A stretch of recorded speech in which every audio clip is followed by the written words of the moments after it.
அனைவருக்கும் காலை வணக்கம். தட்டு தட்டாக கீரை கிடச்சிட்ருக்குதுங்க.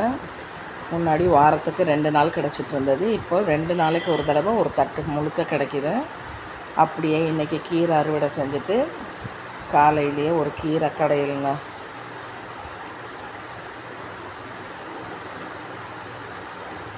நேற்று பறித்ததை நம்ம வீட்டில் சாந்திக்கு கொடுத்துட்டேன். இன்றைக்கி பறிச்சுட்டு வந்ததை நான் செய்ய போகிறேன். காலையிலேயே அதனால் போயிட்டு வந்துட்டேங்க மாடிக்கு. நான் போயிட்டு வந்து பறித்து சமையலும் முடிச்சாச்சுங்க. வருவாங்க பாருங்கள், அவங்க எப்படி இருக்காங்கன்னு பார்க்கலாம். நிறைய பருப்பு கீரை இன்றைக்கி கிடச்சிதுங்க. கொஞ்சம் குப்பைக்கீரை 2 கீரை மட்டும் போட்டு நான் இன்றைக்கி கடைஞ்சிருக்கேன். நல்ல சுவையாக இருந்தது.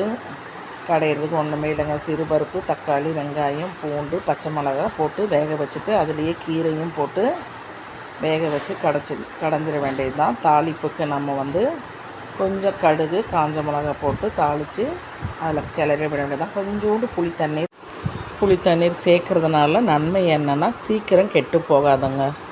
கொஞ்சம் சுவையாக கூடுதலாக இருக்கும். Thank you all. சப்போர்ட் பண்ணுங்கள், சப்ஸ்கிரைப் பண்ணுங்கள்.